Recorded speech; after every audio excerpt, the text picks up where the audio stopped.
What's up, people? It's your girl Adeola.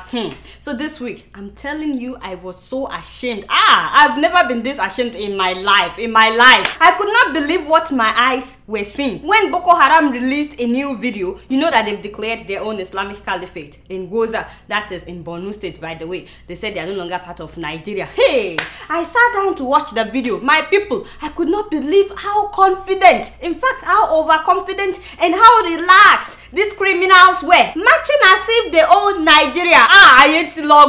Not only are they using the latest weapons and vehicles, but they have time to be filming while they were shooting at civilians and soldiers.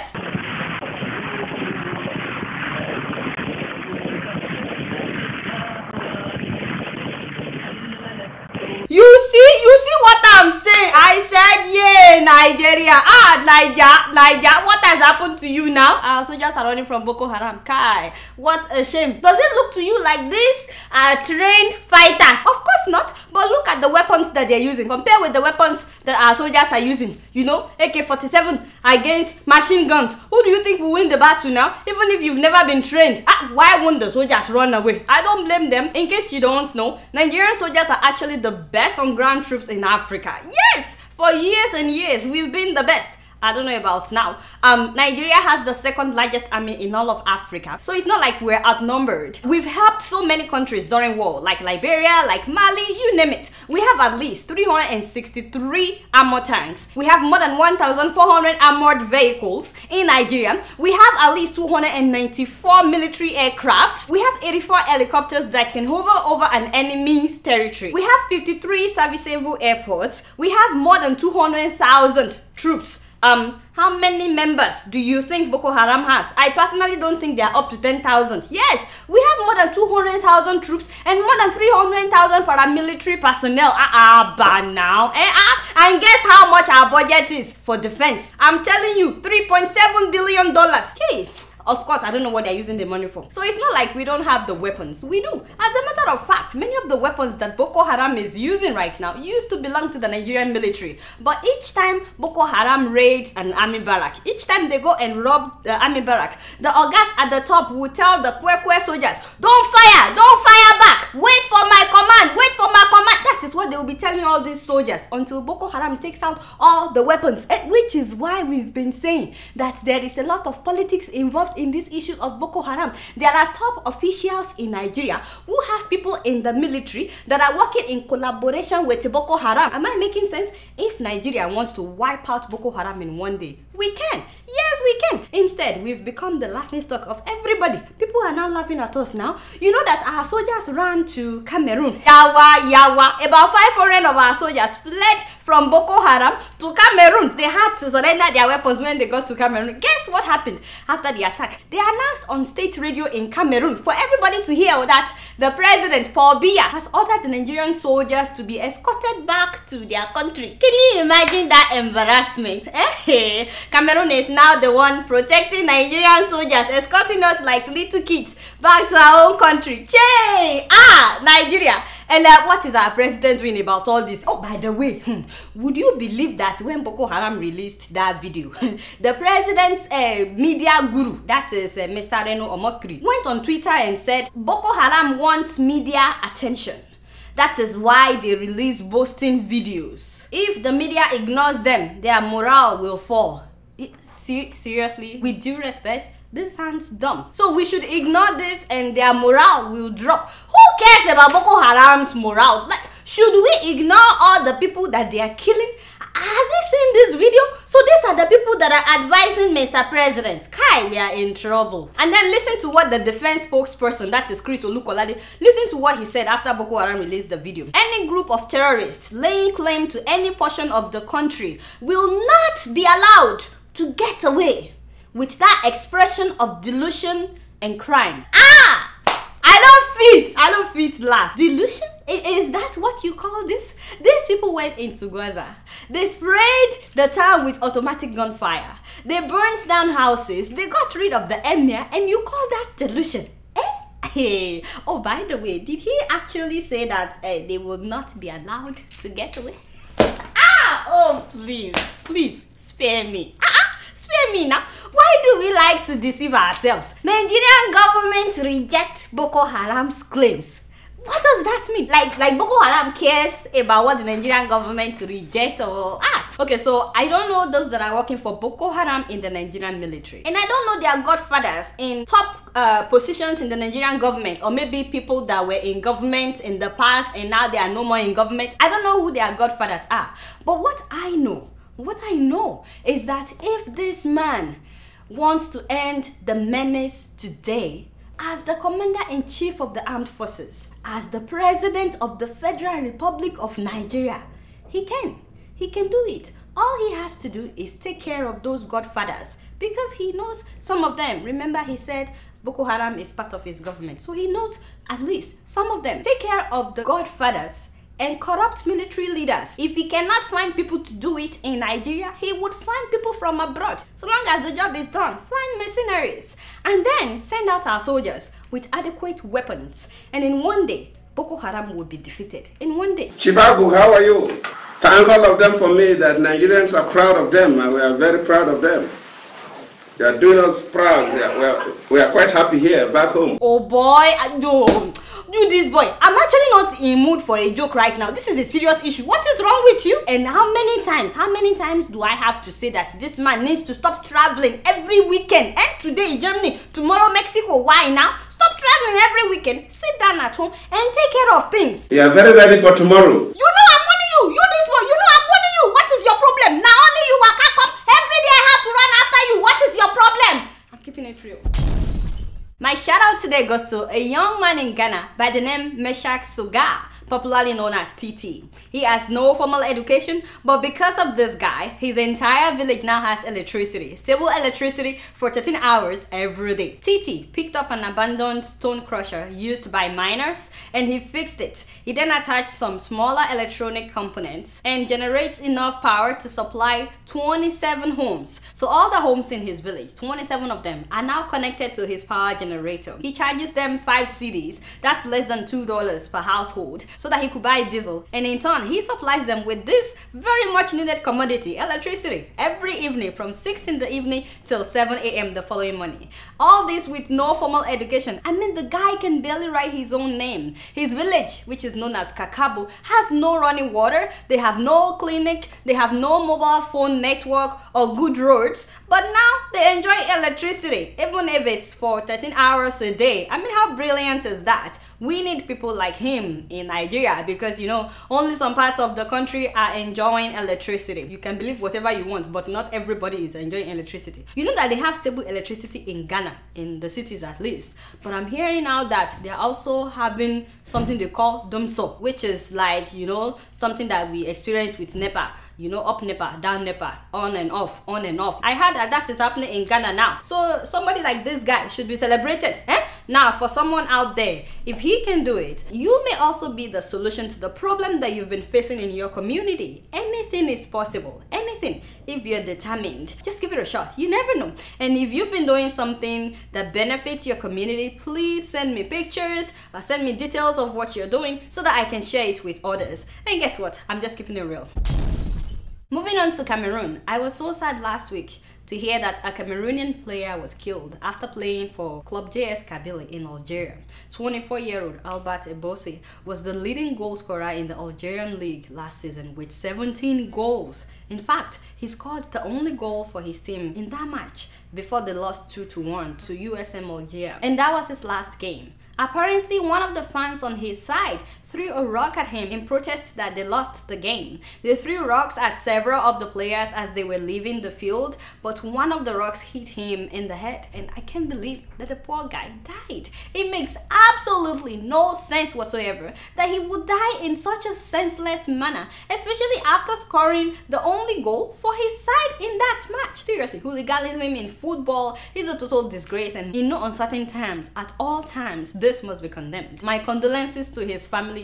May his soul rest in peace. I hope that Cameroon would also work on promoting their own league too, homegrown league, with all the attractions of the other competing leagues that draw the creme de la creme uniform of their players, because I don't like how some of our players are treated when they leave their countries to play in other countries. Even when they go to some African countries, among other things, many of them face racial discrimination. Wait a minute, we still have league in Nigeria, right? At least I know about Abia Warriors, I know about Enugu Rangers, Kwara United, Kano Pillars, you know, the Sunshine Stars of Akure. All of these guys are still kicking it, right? Because nowadays, all I hear Nigerians talk about is Manchester United and Chelsea and Juventus and Bayern Munich. When would we develop our own league? We would have to learn to celebrate our own first before we can. Yes, that is true. I forgot. Yeah, we have to build all the necessary facilities. Yes, one that would be very impressive, not just for Nigerians, but you know, worldwide. But you guys know that I don't know anything. Guess what? I'm just keeping it real.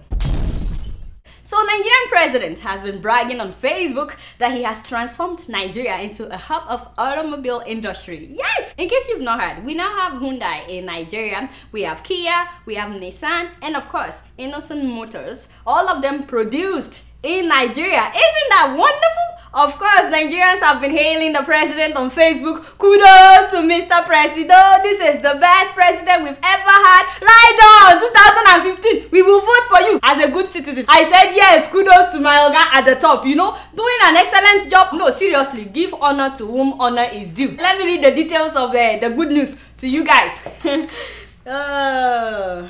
Wait a minute. These people are not manufacturing the cars in Nigeria. They are assembling the cars in Nigeria. No, there is a huge difference, my people. Don't cheat me with English. By coming to assemble the parts in Nigeria, they are actually creating job opportunities for their own people that are manufacturing the cars in their countries. So to them, Nigeria is just like a market to sell. This is not in the best interest of Nigerians now. And before you say Adeola, you never see any good thing in this administration. Please, let me ask you, why do you think that these so-called made in Nigeria cars are so expensive? Why are they so expensive? If they are producing them in Nigeria for Nigerians, they should be affordable for Nigerians, especially the common people. Doesn't that make sense? I told my friends in America, I said, we now have made in Nigeria cars. So I went on their website, you know, Hyundai for example. I thought maybe I can buy in Nigeria and import to America. They have nothing less than 2 million naira. I mean, they have cars worth 5 million, 10 million, 15 million, 20 million naira, however much you want to spend.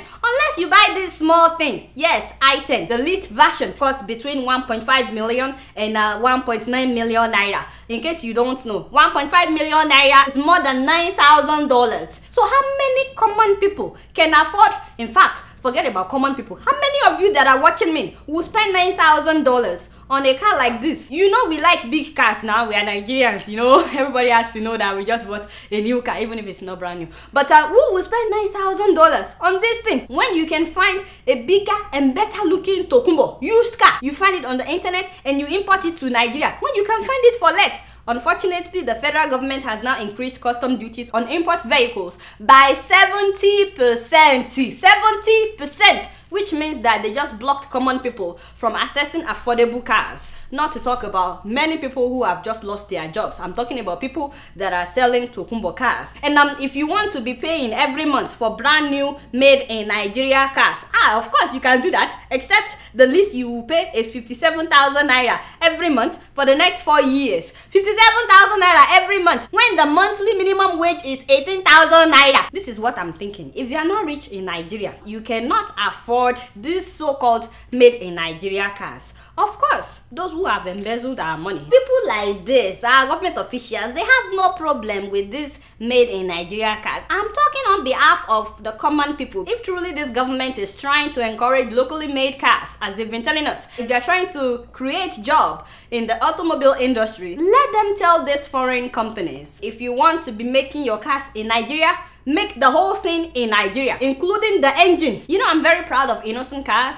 That's the one owned by a Nigerian. And they're doing an amazing job making very beautiful cars, SUVs and buses. You need to check out their video. It's on YouTube, Innocent Cars. They are doing a wonderful job. I'm sorry to burst your bubbles, but as much as I'm very proud of them, they also don't manufacture the parts. Do you just assemble these vehicles, or you manufacture the spare parts yourself? Or is it just assembling plants? Yes, we say that we manufacture. We are vehicle manufacturing.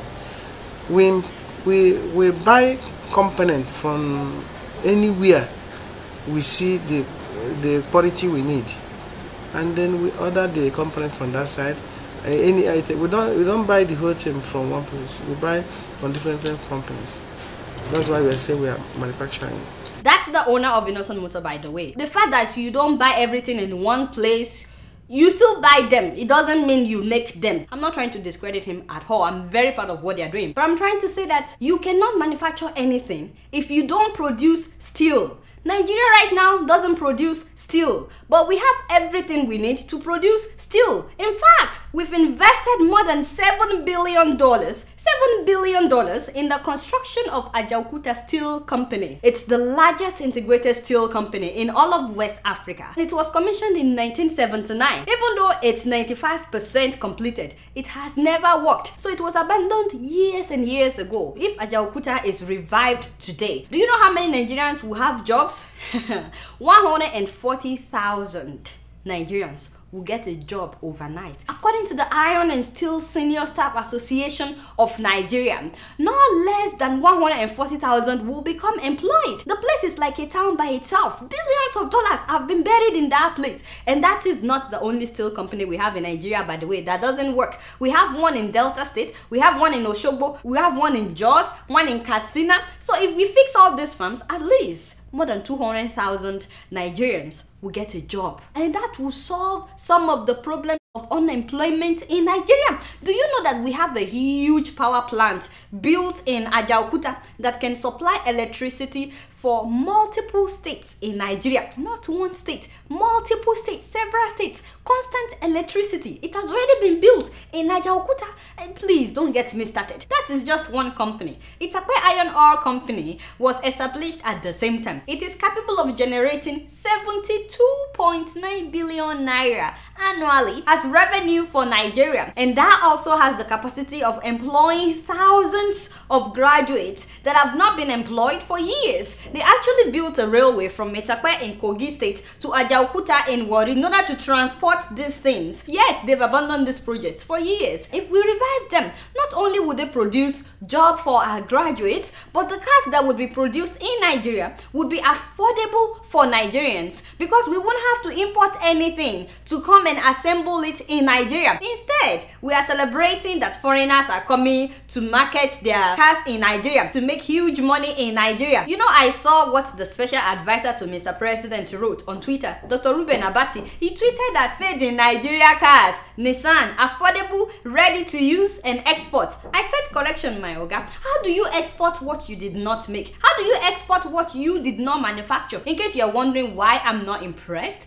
by all this, it's because Nigeria used to be better than this. If you're a young person like I am, please ask your parents tonight. Ask them what it was like when they were growing up. Because, you know, we have a new generation of Nigerians now who have no idea how things used to be. So they are easily impressed with bogus projects like this. There was a time that Naira, the Nigerian currency, had more value than the American dollars. It was 1 naira to $2. At that time, primary school, secondary school education, they were all free. Students were even given school uniforms and free textbooks. University students got scholarships. It wasn't hard for them to go to school. They served them food in the cafeteria. They would even make their beds for them before they come back from class. Youth corpers at that time, they rode public transportation for free, buses for free, trains for free. They gave them reserve coach in the trains. By the time you graduate in any Nigerian school, you have a job waiting for you. In fact, the government will give you a car loan without interest. Oh, imagine that. So you can get a brand new car. Your company will be paying for the car every month with part of your salary. And it's not like ridiculous amounts that you won't be able to afford. Like an encouragement for you to work hard. Civil servants at that time, they earned enough to take care of their family and build their own house. There was nothing like 419 in Nigeria until recent decades. The roads were good.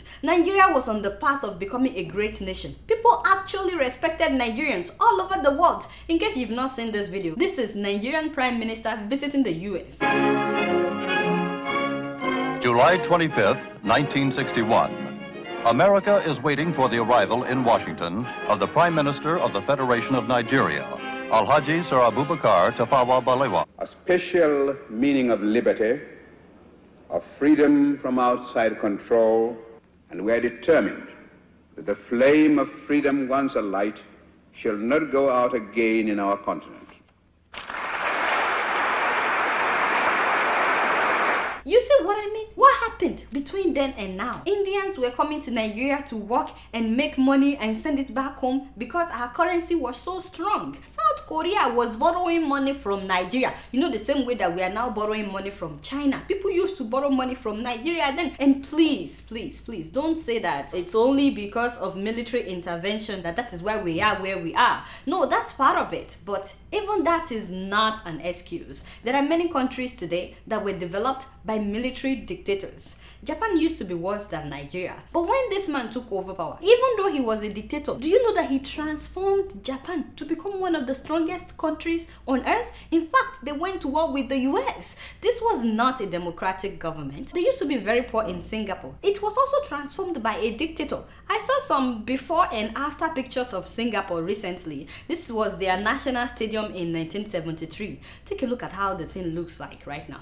This is how their bus stations looked then, you know? And these are some of their buses in 1985. Today, this is how their public buses look like in Singapore. It's not like we don't have nice places in Nigeria too. We do. But I'm saying that the level where we are right now is not where we should be, and we need to stop celebrating mediocre projects. You know that South Korea used to borrow money from Nigeria. Guess who turned things around for them? Another dictator. Now they are the manufacturers of Kia. They manufacture Kia car from scratch. They also manufacture Hyundai, Samsung phones, Samsung tablets. What do we have to show that we've made in Nigeria? I'm not advocating for dictatorship. No, not at all. I'm saying that we need to stop making the excuse that Nigeria is not progressing because there was a time that we had military dictators in power. At least we've had democracy now for 15 years. If you will do something tangible for your people, 4 years is more than enough to prove yourself. They can revive so many things, change so many things. Within 6 months, a good ruler will turn things around in Nigeria. So you can see why I'm not impressed by the president's Facebook status. Let him take care of the basic things first. How can you be producing cars with generator? You buy a brand new car, after like 6 months, you cannot differentiate between the brand new one and the Tokumbo. Why now? So fix the roads on which people would drive these cars and then revive our steel and iron ore companies. But you guys know that I don't know anything. Guess what? I'm just keeping it real. Alright y'all, it's been real and I'm keeping it real right up in here. Until next week, I'm gonna see y'all later. Peace out.